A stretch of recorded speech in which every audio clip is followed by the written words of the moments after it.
1 minute. I'll watch that. This clock is behind. Yeah, you can't go back. Is that clock actually working? No, well, it is work, well, no. Yeah. It's the same old as the pool, 7 years old. Was that a hell of a clock is? I'm guessing. No, that's only been 7 years. That's been here. 20 anyway. It's been here since, back when Mr. Logan started. But the one upstairs. Oh, yeah, really? Yeah. Okay, all right, let me call the meeting to order. I guess we'll do the pledge again. We did it prior for the workshop, but let's stand for the Pledge of Allegiance to the flag of the United States of America and to the republic for which it stands, one nation, under God, indivisible, with liberty and justice for all. Okay.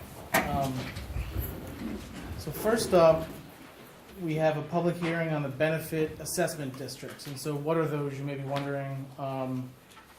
Pretty much if you live anywhere in the town, you're going to at least be in the Cornwall Refuse District. And then depending on where you get your sewer or your water, you're going to be in different districts. And so every year it's a requirement that we have a public hearing on the for the special benefit assessment districts. And so this is going to basically include the Cornwall Refuse District, which is 3,447 parcels, 40,097 units. Does anyone wish to speak on the Cornwall Refuse District? No? Next up, we have the Firthcliffe Heights Sewer District. That's 142 parcels, 1,700 units. Does anybody wish to speak on the Firthcliffe Heights Sewer District? Next up, we have the Firthcliffe Sewer District. That has approximately 358 parcels, 454 units.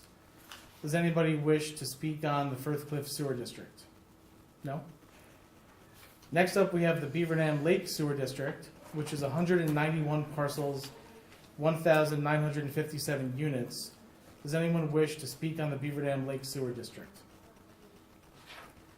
Next up, we have the Majestic Sewer District, 3 parcels, 25 units. Does anyone wish to speak on Majestic Sewer District? No? Next up, we have the Hidden Glen Drainage District. It's 14 parcels and 14 units. Does anyone wish to speak on the Hidden Glen Drainage District? Next up, we have the Main Street Parking District, which is 40 parcels, 39 units. Does anyone wish to speak on the Main Street Parking District? No? And lastly, we have the Stone Hollow Drainage District, which is 29 parcels and 29 units. Does anyone wish to speak on the Stone Hollow Drainage District? No. So I'm actually going to turn this over to the town attorney real quick. Okay, the town is required to hold a public hearing on special benefit assessments once a year. The hearing on it is required to be published in the local newspaper, and notices are required to be mailed out to the persons who are within the district. Notices were mailed out. The publication in the newspaper has not yet occurred. It's not a time-sensitive matter, so what we're going to do is we're going to publish in the newspaper this Friday, and the board should vote to hold all of the public hearings open until its next meeting, at which time the required notice will have been published, can then hear anyone who might come at that time, and then they'll close the public hearing, and then they'll be in a position to issue the bills for the special benefit assessments. Okay. All right, so if there is no public comment on any of these items, I'm going to make a motion to adjourn the special hearing for the Public hearing on special, Yeah. on those special. yes, sorry, I'm going to make a motion to adjourn the public hearing on the special benefit assessment district. So moved. Ms. Scott? Yes. Mr. McGinnis? Yeah. Ms. Michael Rossi? Yes. Mr. Wojciechowski? Yes. Okay, so moving on, we have the approval of minutes from September 7th, 2022 special meeting, September 13th, 2022 work session and special meeting, and the September 20th, 2022 regular meeting. Can I get a motion to approve? So moved. Second. Ms. Scott? Yes. Mr. McGinnis? Yes. Ms. Michael Rossi? Yes. Mr. Wojciechowski? Yes. Okay. Is there any public comment on agenda items? No? Okay. So first up, we have a proclamation for National Service Dog Month. I don't know if Kara is out there right now. I don't see her or her service dog. We'll wait to see if she comes. But I think though, in the meantime, we can at least, if the in front of you, you have the resolution that would adopt it, so we can at least adopt it. And then I have a citation, basically a proclamation here that we were going to present to her, if she's able to make it. So, proclamation of National Service Dogs Month. Whereas Canine Companions is a nonprofit organization that provides service dogs to people with disabilities, and whereas Canine Companies seeks to educate the public on the benefits of service dogs and laws protecting them, and whereas the town of Cornwall wishes to support Canine Companies to encourage the public support of service dogs and the benefits they provide, now therefore be resolved as follows. That the town of Cornwall hereby designates the month of September as National Service Dog Month throughout the town of Cornwall. Can I get a motion to approve? So moved. Second. Ms. Scott? Yes. Mr. McGinnis? Yes. Ms. Michael Rossi? Yes. Mr. Wojciechowski? Yes. Put that here. All right, so next up, just wanted to just touch base on this briefly. So many of you may recall that we have our New York State Assembly member. He gave $50,000 to the town of Cornwall, to the police department. Just sort of want to update you on that because I think, essentially, I mean, so the way the process kind of unfolded is, he reached out to the police chief back, like a month or two ago, and then, with the good news that we were going to receive $50,000 for the police department. And so what the town needs to assure is that because he's going to be leaving office come January 1st, we need to make sure that the grant paperwork is actually processed, because if we don't have a grant, essentially like a project ID number from the agency, whoever comes in next could actually reallocate it away, they could pull it away. So I've been in, and this is why, so I look at, Ms. Scott had in the budget, we can't actually count on that money until we have a project ID number. So as far as I'm concerned, until we receive the grant paperwork or an award letter or anything, it doesn't exist. So that's how we kind of have to look at it. And so in order to try to facilitate that, I've been in touch with his district director, John Ross. I sent him an email. I've also, been in touch with, today I sent an email to him and also to his chief of staff, I think, Tyler Wyeth, I believe is his name. And so, I sent emails to them, asking if they could basically forward the paperwork to myself so we could process it, we could get it underway so that we don't risk losing it. And so we're waiting to hear back. As is the case this time of year, especially during campaign season, you go down to like bare bones staff while you're running a campaign. So I for all we know, we're not going to hear back until November, but we want to make sure we don't lose this money because, one, this has this could help offset a police car in the department, which would be, good for the town. It also helps us to, something, and I've spoken to the chief about this. I'd like the chief to actually look into seeing what it costs to basically purchase either a Ford what is it here? There is either a Ford Mustang Mach-E or a Ford F-150 Lightning Pro. And so these are different police departments around the country. They're starting to move towards purchasing electrical vehicles. And so these are two that are being used around the country. So when we eventually get the grant paperwork, hopefully by then we'll have some pricing on what that would cost so we can see if it's feasible to start moving the department in that direction. But I will certainly be, over the next, pretty much for the rest of the year, be looking to try to get this taken care of so we don't lose out on the money. Sounds good. So that's on that.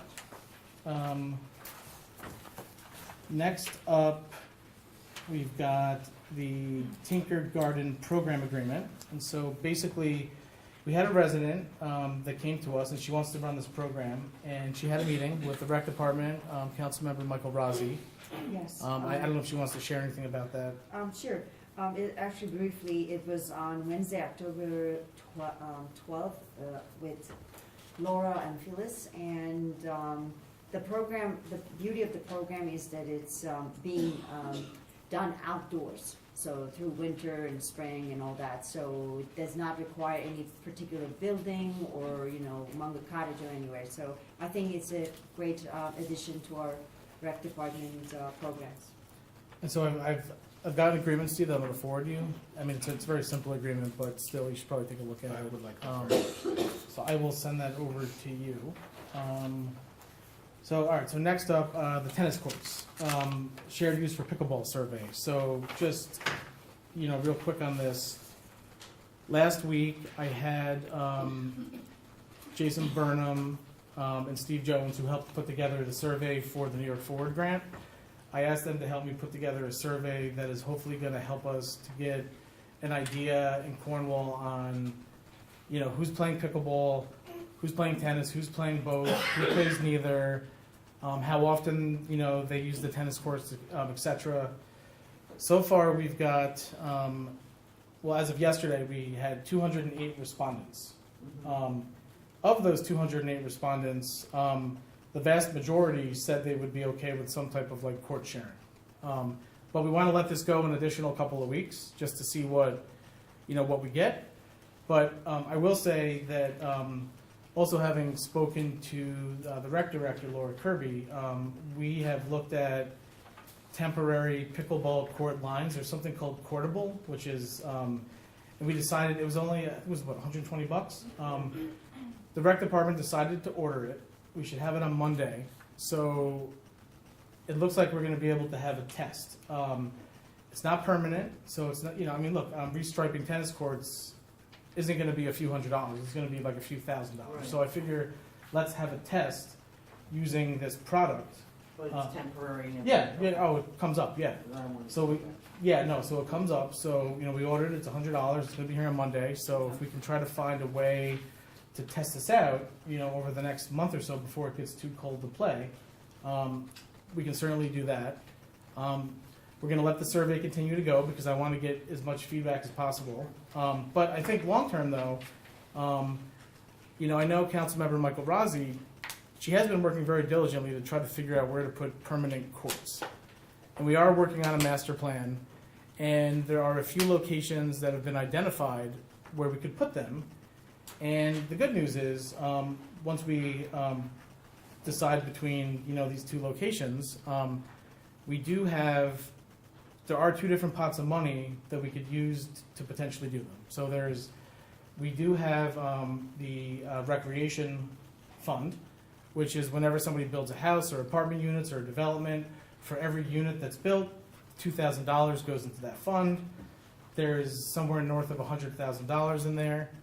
And we also have the Della Vadova Trust, the $50,000 that was given from, and so we satisfy that trust if we put a bench into Riverlight Park in honor of the class of 1965. But once we do that, I'm sure we're going to have 45, 46, however, we're going to have a substantial amount left. So between these two pots of money, I'm pretty sure we can find a way to actually build permanent pickleball courts if the board chooses to do so.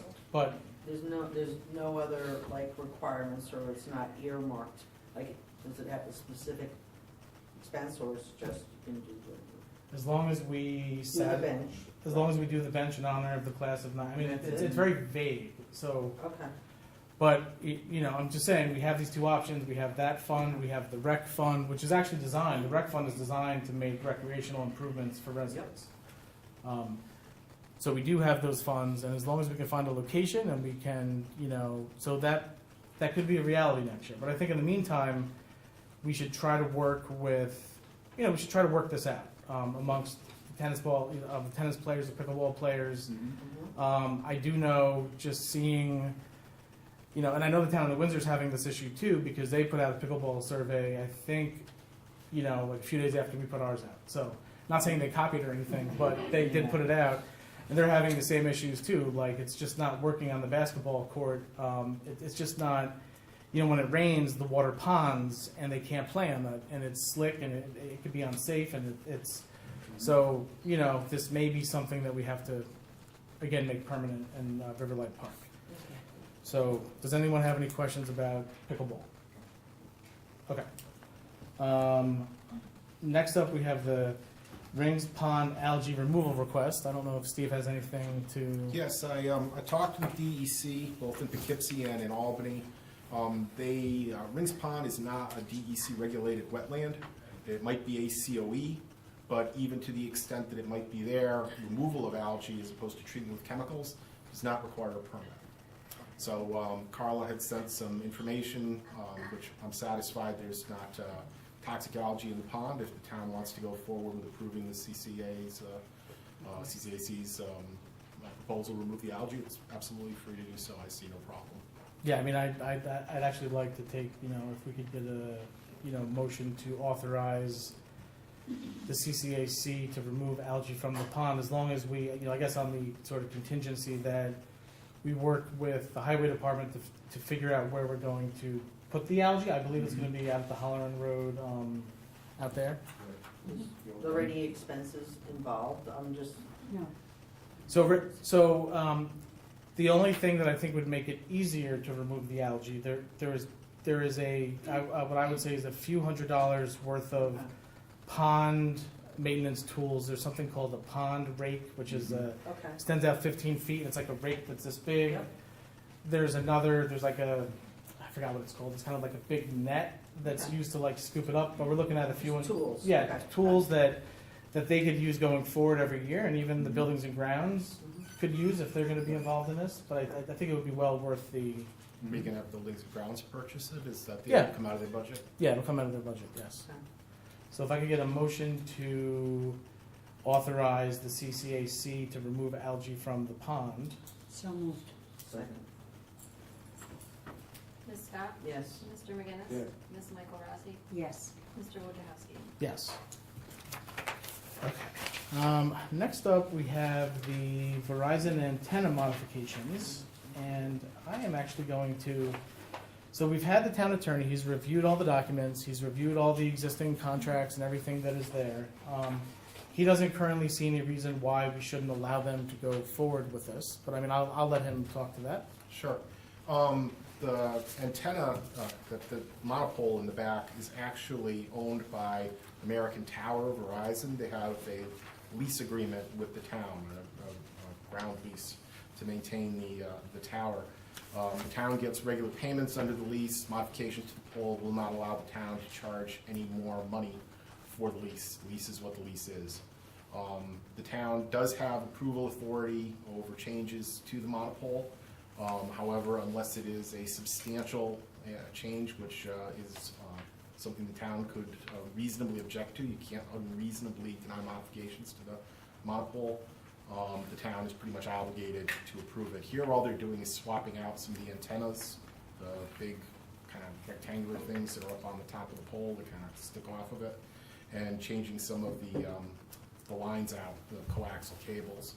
So there's really no reason, at least we don't see any grounds for the town to deny it, certainly, or even really object to it. So the appropriate action for the board to take at this time would be to approve the request of Verizon to make the modifications to the monopole. Are there any questions? No? Okay, so if I could get a motion to approve Verizon making these changes to the monopole. So moved. Second. Ms. Scott? Yes. Mr. McGinnis? Yes. Ms. Michael Rossi? Yes. Mr. Wojciechowski? Yes.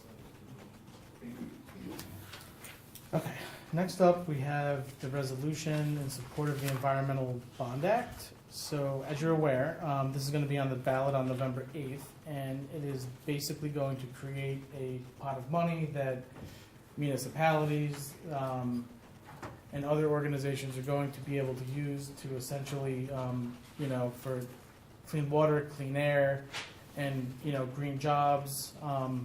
in terms of how it impacts the town of Cornwall, this should open up a funding source for us to be able to do green and gray infrastructure projects, drainage projects, other types of projects that are going to help mitigate climate change. So I am certainly hoping this passes because, we don't really, look, we have some pots of money, but they are somewhat restrictive on what we can use them for, and I think this is going to open it up a little bit for us to be able to take care of some of our needs, just Uncover some gaps. yes, exactly, cover some gaps. I'm certainly thinking of the Hasbrook, Sheldon, Robert Road drainage project, and Lord knows we have other projects around town that need to be done. Right.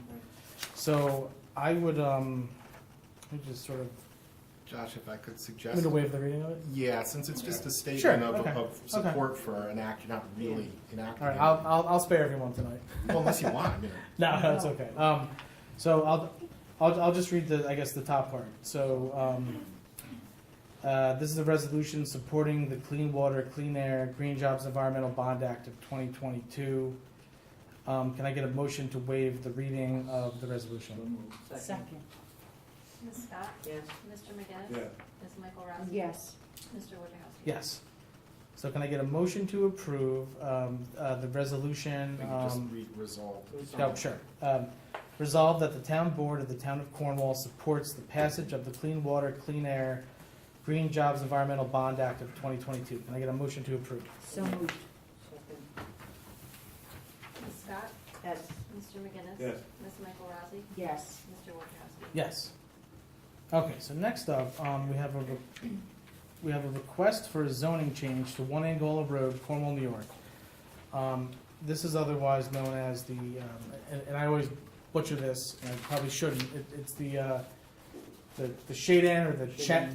Shade, yeah. So that's Shadane. Shadane. Sorry, I don't know what it is. I just cannot. So Shadane Homestead. yes, the Shadane Homestead. So on the Angola Circle when you're going up towards Angola, and you have that house that used to be the McQuaid girls' home, Yeah. right? So that was recently purchased by the Vet Rep Theater, and they would like to turn that into a regional 50-seat regional theater where they're going to perform the original works of art by veteran playwrights. And so in order to be able to do that, it is not currently zoned for that use. It's actually in the, if I recall, it's an SR1, SR1, they want to change Yeah. the GC. which does not currently allow that use. So they're seeking for the town board to basically extend the GC district to cover that parcel. And so what I would recommend is that we basically pass this on to the town's consultants, town attorney for review, review plan and report, and we'll have to set escrow at another meeting, and then he'll get back to us at some point, and we'll consider it at that point in time. Okay, sounds good. All right, so next up we have the Hudson Valley Golf Foundation, the golf course. So just want to give a brief update on that. So essentially, I'm sure the past couple of weeks you have probably noticed they've been up there with machinery. They've been micro seeding. They've been putting straw and hay on top of it. And so what they've been doing is putting in erosion control measures per the SWIP.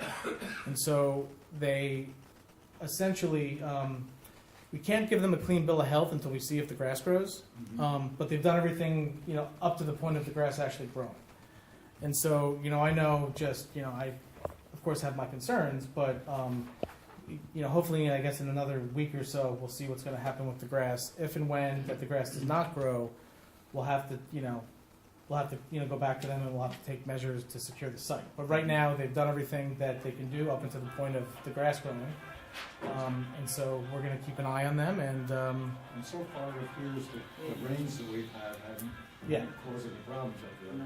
yeah, no, it's been, although I will say there is, and maybe some of you heard about this, but down on Lower Hasbrook, there's 3 houses on the end, and there is this one little, it's like a drainage that comes out of one of the greens, and the water's supposed to go into the stream, but instead it goes back across 3 or 4 properties, and and we thought we had fixed it. We had been out there earlier this year, and they put in a drainage ditch to basically carry the water away to where it was supposed to go. But because they didn't finish construction on the golf course, whenever it rained, the drainage ditch got filled with silt and other construction debris, clogged the ditch. So the other day, those residents reached out to me and said, hey, this isn't fixed. So, essentially, in talking to the town engineer, we believe that, long-term, once they finish the work on the golf course, there won't be any more silt and construction debris. It should work as planned. But in the meantime, we're gonna have to make sure that they clean out the drainage ditch so that the water doesn't go back across the back of their lawns. So, we're definitely on top of this. The residents are, they're keeping us, Informed. yeah, oh, they are. So we're trying to make sure that, we're on top of this. So I don't know if you have any questions about the golf course or anything. Okay. So next up, we have a resolution, Office for the Aging. This is an annual agreement we get to help pay for senior transportation. We get it every year. And so they would provide $16,864 to help with senior transportation. So, whereas the town of Cornwall has received an agreement from the Senior Transportation Services from the Office for the Aging between the County of Orange and the town of Cornwall, and whereas the town board wishes to enter into the agreement with the county, now therefore be resolved as follows. That the town board does hereby agree to enter into the agreement for vendor services annexed hereto and made part of this resolution and authorizes the supervisor to execute the same. Can I get a motion to approve? So moved. Second. Ms. Scott? Yes. Mr. McGinnis? Yes. Ms. Michael Rossi? Yes. Mr. Wojciechowski? Yes. Okay. Next up, I have a request from the Cornwall Lions Club. They're just writing to request permission to be able to hold their wreath and roping sale like they've done every year for, forever. On the weekend starting November 19th, 20th, and ending on December 10th, 11th. Can I get a motion to approve the Lions Club? So moved. Second. Ms. Scott? Yes. Mr. McGinnis? Yes. Ms. Michael Rossi? Yes. Mr. Wojciechowski? Josh, you said it starts November 19th, ends December what date? It is starting the weekend of November 19th to 20th and ending on December 10th, 11th. Oh, thank you. They usually sell out. Yeah. They sell out, they finish early. Oh, okay, looks like this must have got, all right, so next up we have Clean Path New York. For those of you that are not aware, this is essentially like a New York Power Authority project, NYPA, where they're basically, they're creating 178 miles of transmission lines down from facilities in Delhi, New York, down to Queens, New York, and it's basically going to be, essentially underground in the Hudson River, and it's the reason why they have to notify us is because part of the transmission line is going to be off of the river, like down by the river out, certain number of feet off, and so those transmission lines, I guess every municipality that they want to go by, they have to notify, and so this notification is just that they filed the application, and we obviously have certain comments that we can make on this. I didn't they sent me this letter and then a thumb drive with like 20,000 pages of documents. So I wasn't going to print that for all of us tonight, but I'm happy to send this over to. I mean, I happen to ascertain where it goes through the town, if it even goes through Yeah. the town. To be Yeah, I honest. mean, it basically goes through the Hudson River, and I believe they're just doing this. I don't believe it actually goes anywhere. Well, part of it's on the ground, or underground, and part of it's under the submarine under the water. Yes, but I don't believe I believe for the portion that goes through Cornwall, it's actually it's in the Hudson River.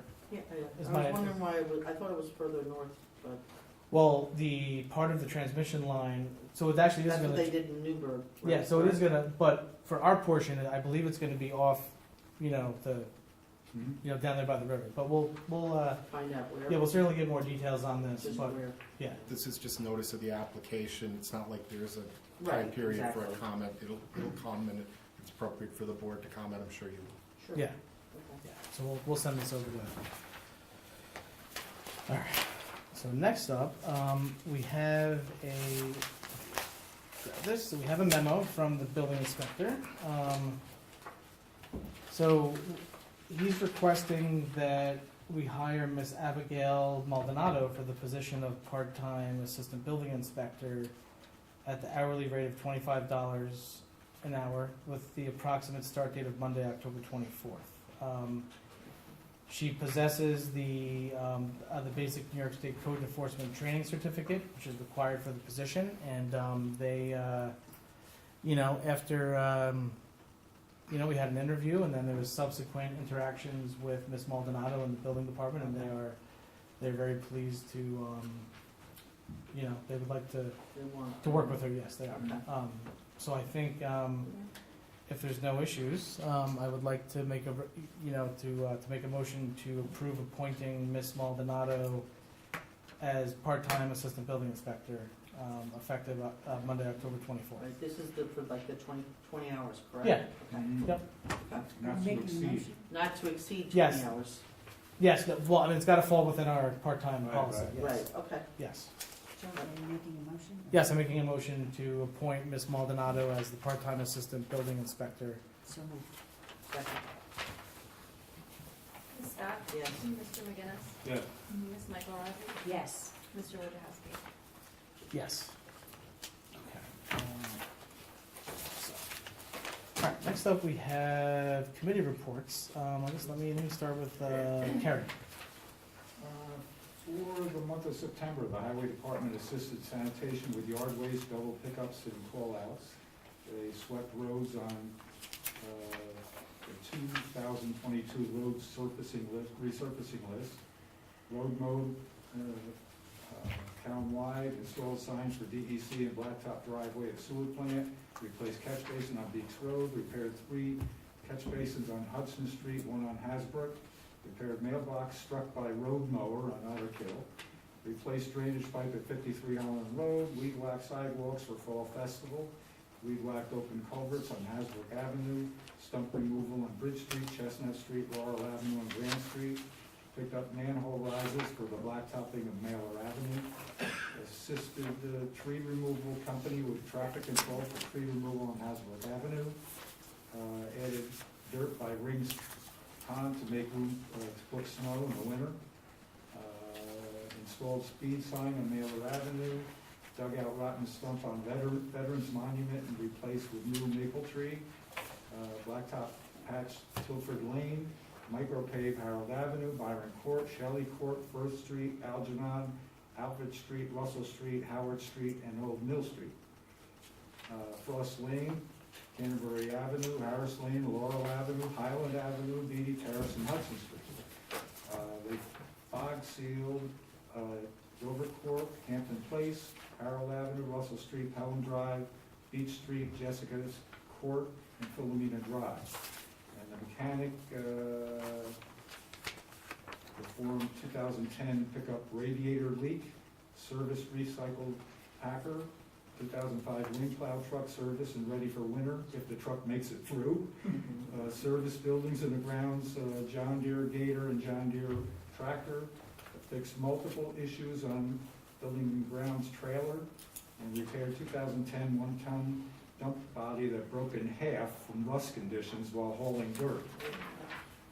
And that's all I have to report. Okay, Ms. Scott? Oh, okay. Well, we'll start with lighting. Supervisor Wojciechowski and I, we actually met twice on October 6th and October 13th. The first one, the 6th, we were actually talking about finalizing the proposal for not the acquisition, the streetlight purchases. One of the things that we talked about is that we looked at the savings on this, and they wanted to get the most recent power electricity bills, because that may actually factor and actually increase the savings that we had. And something else we talked about was the smart controls, and we're looking to see if On some of the other fixtures, we can put, smart controls, which means that the lights can, the lights can actually be adjusted. If they're too bright, they could actually do it running a computer program. So that was, something they're looking at. They're gonna check with Central Hudson again to find out which one had the, was it the 7-prong nodule, I believe, to make sure it fits. The other thing that we talked about, which was the following meeting, was the EV charging stations. So, we're looking at a proposal for 2 charging stations, which would be 4 receptacles.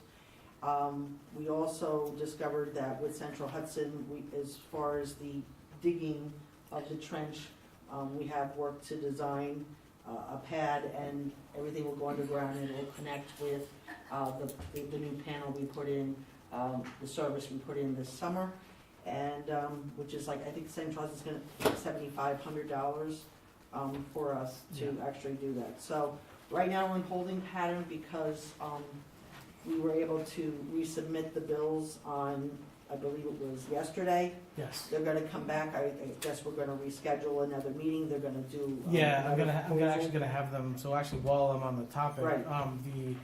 the first November meeting is actually gonna be on November 1st, Right, Tuesday, November 1st, not November 8th, because it's election day, Yeah. and I think it would be better if we don't, I'm saying for attendance, for public participation, we don't wanna have a meeting on election day, so we moved it to November 1st.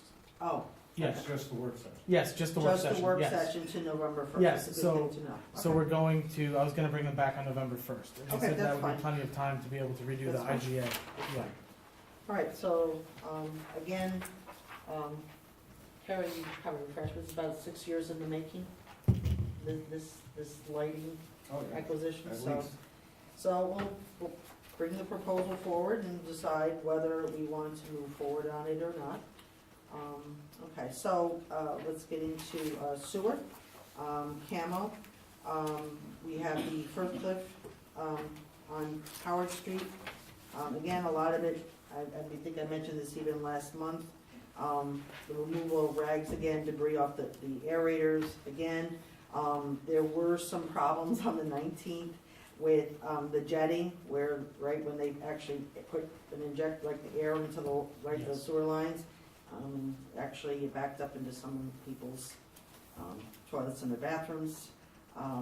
But again, because of that, I think it's on the 26th and 28th, they were actually, the BD Terrace pump station, pump number 1 actually went defective, so they actually pulled the pump out for repairs. Do you have a status on that? I do not have a status on that. Okay. It's sort of in the category of the CVS traffic light. Oh. Which I'm gonna update everyone Oh, on. that was, well, actually, it was actually working pretty well when that was the other day. All right. So, Shore Road, again, but, as far as the limits, we're all within the limits for the month. Again, Shore Road, again, there was some, problems with collection system, the cleaning in our system, monthly, I guess this is like historically, we have spots. The sewer lateral inspection of new construction, right? Yep. So, they're doing that, so again, hooking up some new services. Just a lot of maintenance that's going on, but again, everything's within limits. The Moodna Creek Intermunicipal Watershed, they did meet, I was away when they met, but I joined in online, and I couldn't report last month, but basically, the Orange County Department of Public Works, they have started on planning studies on the erosion control, for the Moodna. Again, there's a steep eroding dirt bank, it's about 80 feet off of 32, I'm sure you all know it is Mill Street, County Road 32. They have actually, the county has reached out, they asked for my assistance to get in contact with the property owners so they could have access to actually go on people's property and set up devices. Let's see. The other thing that came up is the Kevin Sumner, he's on this committee. He was actually talking about the New York State Legislature. They voted to add the Otter Kill Creek to its designated inland waterway list. There was some question, and we need to follow up on this. For some reason, the MUDNA was not specifically earmarked for this, and it was just a question that came up, and I know Simon Gruber is actually going to investigate further. We may have to reach out to some of our state legislatures and have Yes. the MUDNA added to it, unless you We have something. actually, well, so this probably at this point has to wait into the next legislative session. Right, So to kind of add exactly. that to the list of, being able to reduce the traffic in towns, but, to 25, having them make that fix to that bill that got passed. Right, Add this, and I would also add, if we look around some other municipalities, that have short-term rentals like Airbnbs and others, as well as hotels, some municipalities are putting into place an additional separate hotel short-term rental tax that would only go to someone that is renting the Airbnb or staying in the hotel room. And this becomes an additional source of revenue, and it's really only hitting the person that is staying in Cornwall or wherever, and it helps to bring in some revenue, because remember, we've got to, with these, with the short-term rental piece, we've got to stay on top of this to make sure that we don't have problem properties, and there's work that goes into it. So it would be nice to get some of that. right. Back. Well, a lot of the reason that this came up is when we talk about the Legoland, there were some erosional features, and we know that it just doesn't stay, where Legoland is, it does move to the other tributaries. Sure. So that's one of the reasons why there was some concern that the movement also should be added to that list. So that's something that hopefully we're gonna push for next. Yeah, no, it's session. it's going down in All my. right. Okay, so the Main Street Beautification Committee, we met last night, basically planning how we're going to do things for the winter. Obviously, we have to change some plantings out because they're not gonna make it through the winter. I did send you an email talking about, it came up in our meeting that, there are these ideas of doing events as well. And one of the things that we were hoping to do was maybe work with the village and not have the tree lightings the same night. I remember last year we talked about this, but we could actually do like a whole weekend, like a holiday weekend, where, in the town and the village, we wouldn't be competing with each other. Actually, we would be able to visit both of the municipalities and, enjoy. So, we are gonna be making some changes, very subtle, not a lot of money, because we're aware of the budget, and, but it's gonna be a lot of greenery that we're gonna do, for the winter. The last thing is the Senior Advisory Committee. We met, we're going to be meeting on Monday, but we had two really good events that went on. There were the goals from the committee. They wanted to do a field trip to Storm King Art Center, and Storm King Art Center was very gracious. They actually granted free admission. They actually gave the seniors a private tram that, with mobility issues, that they could actually see the entire park, which I thought was really nice. The smiles on their faces was priceless. There are people who have lived here for decades who have never been to Storm King Art Center. And I also want to thank, that the bus that we did get from Senator Skoufis, we were able to shuttle people from Munger Cottage, so it really worked, I think, really well. And Tony is phenomenal. Lunda, our driver, she really did work to coordinate this, so I really appreciate that. We also, on the 7th of October, we had a senior barbecue. We had close to 80 people that attended. And again, this is one of the goals after COVID, people getting back together and connecting. And I will say that the smiles on their faces was priceless, because there were people who hadn't seen each other for quite some time. And their next plan is we're going to meet on the 24th, and we're trying to get those people who came to actually start getting engaged with the Senior Advisory Committee, coming up with some more activities that we could do. So one of the things we're thinking about is doing like a potluck, lunch with each other. And again, these sound like simple things, but to the seniors, it does mean a lot because they get to connect with one another. So that's all I have. Okay. Thank you. Councilmember Michael Rossi? Yes, okay, I'll start with Youth Committee. Youth Committee will be participating and volunteering with, at the Spooktacular event, which is gonna be taking place on October 30th. So, I believe, about 10 adults are gonna be, from the Youth Committee, gonna be volunteering that day, to help out. The CCAC, these have been mentioned previously, but I'll just go over quickly. As you know, the first cleanup algae from the pond took place on October 8th. Yours truly was there with a group of at least 50, 60 people. Carla is in the audience, she can verify the number. It was very successful, and you were there, digging up the algae. So, Carla was determined to stay the whole day and clean up the whole pond. So we had to literally take her out of the pond and say, we're going home. So, another thing on the CCAC is the first draft for the 3 ordinance has been completed. So going forward, hopefully they will bring it to the town and we'll see what that goes. That was my report. Okay.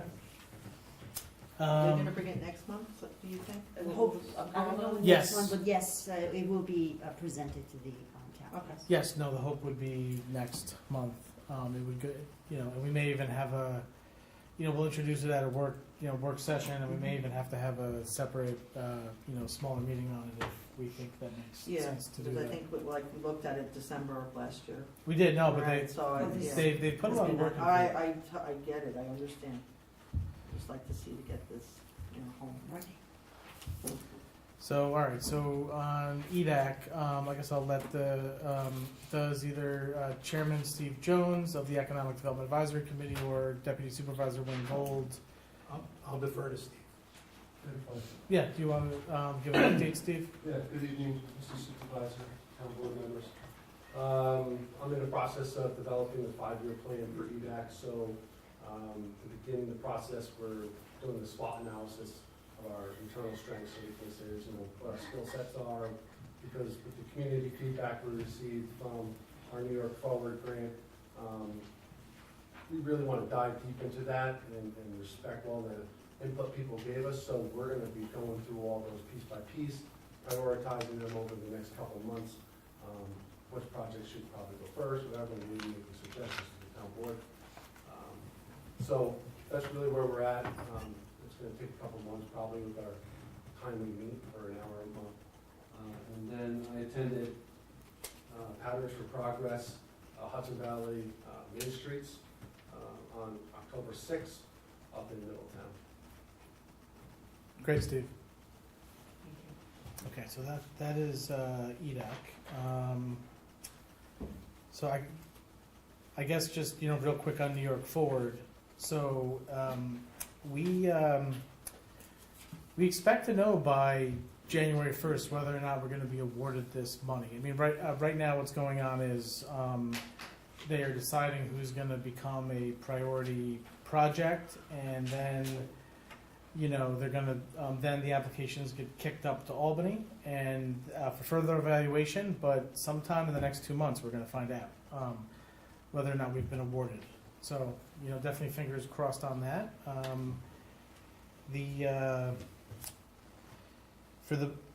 me see, the Town of Cornwall Police Department report for the month of September. I've got calls for service 628, miles driven 6,144, total miles for 2021 63,209, traffic and appearance tickets issued 63, parking tickets issued 3, motor vehicle accidents reported 32, arrests made 6, 911 hang up, missed aisle or open line 3, alarm residential and business 13, ambulance requests 16, animal complaints 13, 1 burglary, 3 criminal mischief, 11 disabled vehicles, 9 domestic incidents, 7 parking complaints, 19 suspicious vehicles or persons, 15 house checks, and 18 assist other agencies. On New Windsor EMS, for the month of September, we basically have, personnel, no staff injuries. Hiring's on hold as they review their funding. They've got 4 new volunteer members. We've got 357 total responses for service, 234 responses in New Windsor, 92 responses in the town of Cornwall, and 15 in the village. Mutual aid, 11 to the town of Cornwall, 1 to the city of Newburgh, 2 to Woodbury, 2 to Highland Falls. 5 requests for mutual aid were denied. The average response time in New Windsor is 7 minutes and 43 seconds. The average response time in Cornwall is 6 minutes and 35 seconds, which obviously has to do because they're now, they're, Right. Size of the municipality. yeah, exactly, yeah. And that obviously improved because they're now there, full time now.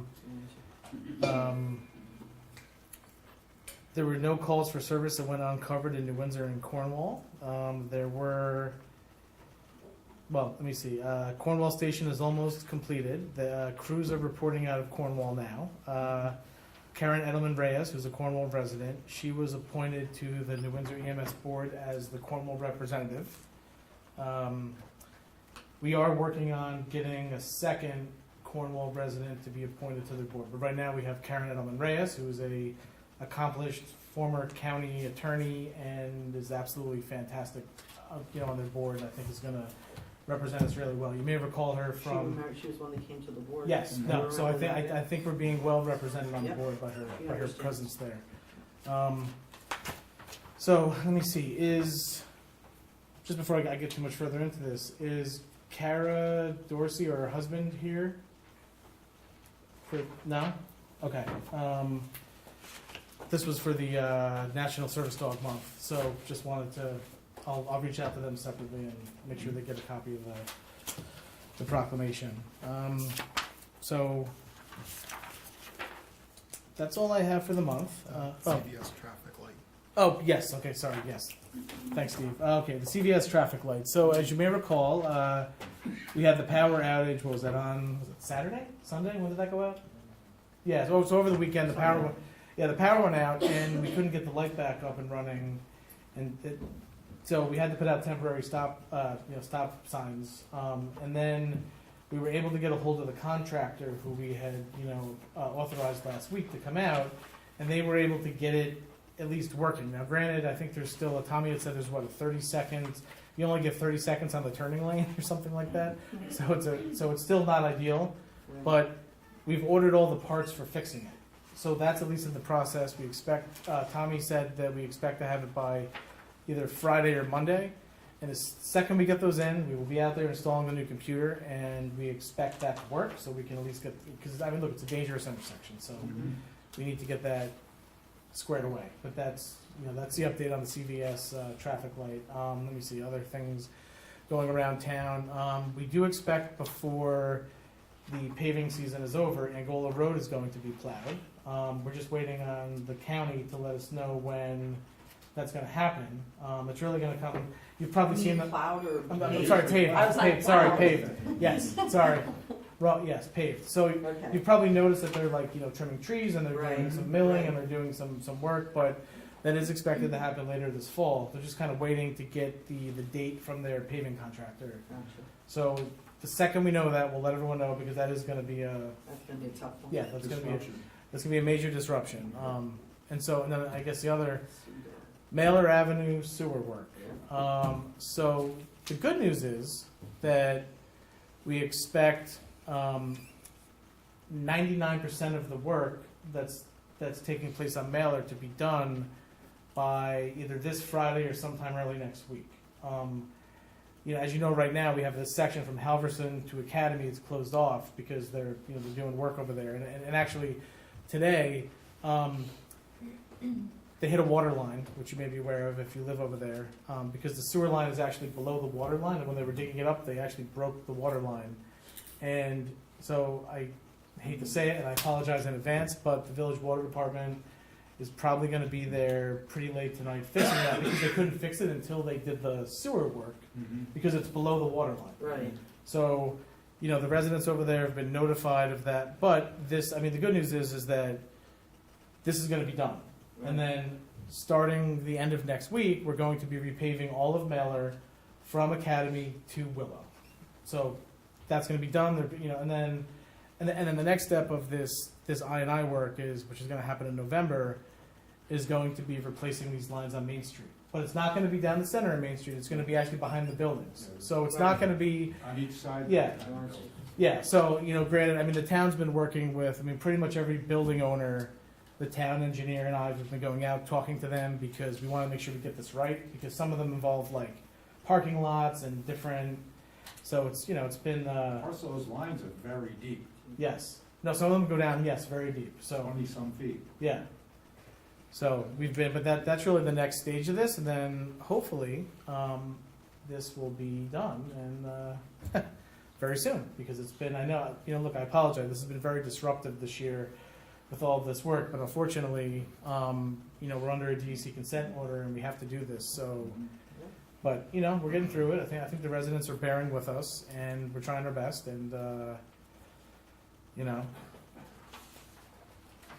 Is there any questions from board members on any other issues? It's all over the place, so all the municipalities are dealing with the same thing that we are. I mean, look, stuff's breaking and we gotta fix Yes, it. right, And infrastructure. it's very disruptive to have to fix this old stuff. It's just, but, is there any public comment? Yes. Carla? First, I would like to thank the counselor for speaking with the DEC offices to confirm that, that it's not a regulated pond. I really appreciate that information. I'd also like to make the town aware that the Mach-E's are being purchased quite extensively throughout the Mid-Hudson. The city of Beacon is one community that comes to mind as having purchased it with Clean Energy Communities dollars. They didn't pay a single dime because they participated in this NYSERDA CEC program, and they received funding from grants that are no match. So just an incentive, hopefully, for the town to engage in that program at some point in the future. And a reminder that a training is coming up for energy code enforcement officers. It's a free training all day in Newburgh, very close, and it's the start of participating in the NYSERDA CEC program. Thank you. Thank you, Carla. Yes, oh, sorry. Yes, I would appreciate the opportunity to address the town board on a matter that I think is of some urgency. With the election coming up on November 8th. I'm not here to rehash an old situation, but rather to, hopefully avoid a repetition of that situation. And it involves free speech at the polling place, and I will be brief.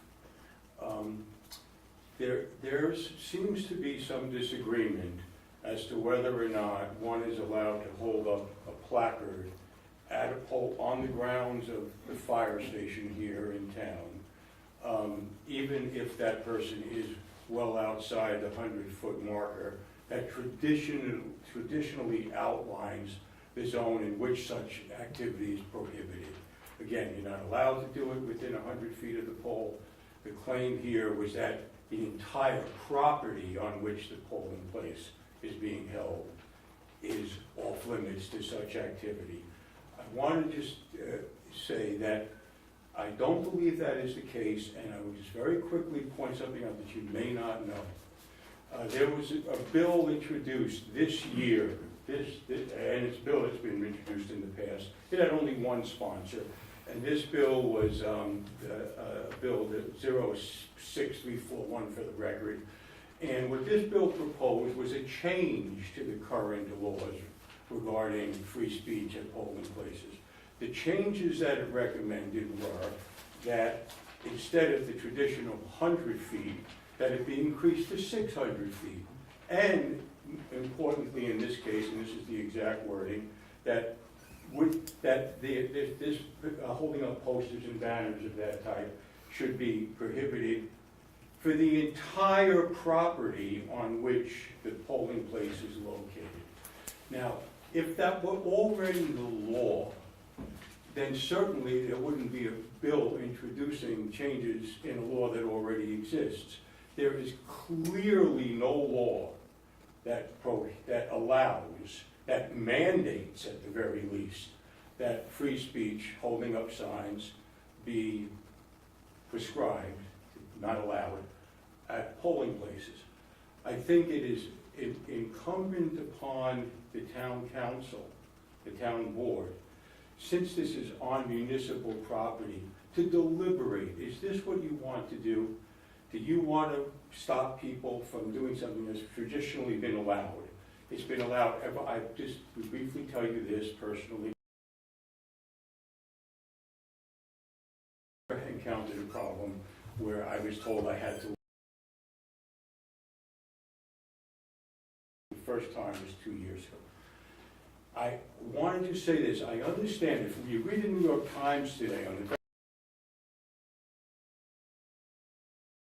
it says voters say U.S. democracy is under the political right, prepares active army to watch the vote. The reason I bring that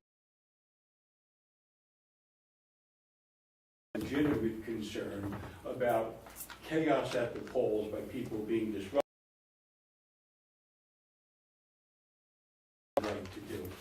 The problem is that in reaction to that, or I believe in overreaction to that, there was a throwing out of the baby with the bathwater.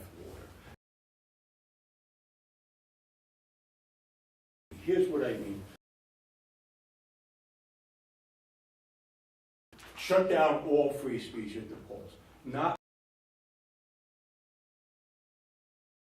what they're talking about, because what they're talking about is poll watchers, people who often have gone through the legitimate system, overstepping their role as poll watchers, but these are people allowed within the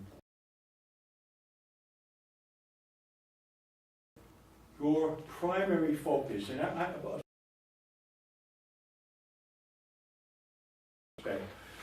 town board like yours commonly deals with issues like, should the pickleball court be included on the tennis ball, with a tennis court? You deal with zoning issues, you deal with the rubber issues, but, and I will be quiet in just a minute, I don't think I have to remind you, I think you will remember taking an oath to protect the Constitution. If you cannot unobtrusively, quiet, your free speech is being violated, plain and simple.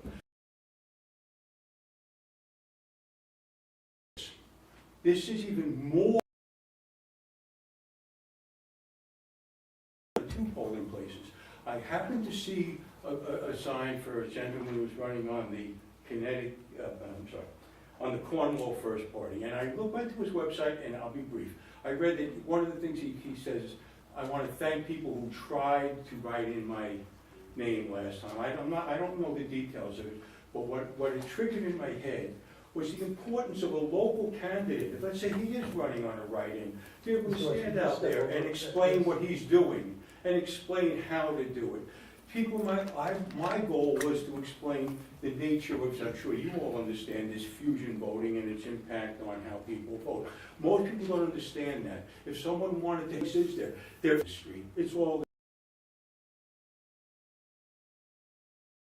places like the polling place. I talk all the time. And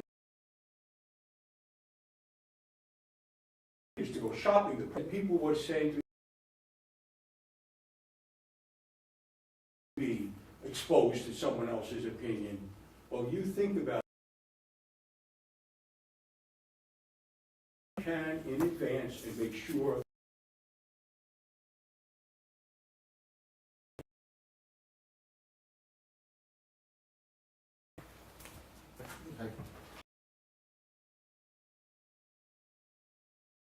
I want to talk about the tennis courts and the whole pickleball survey. And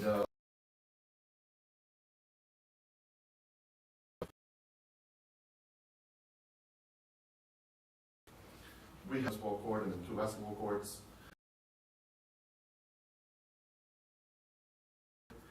And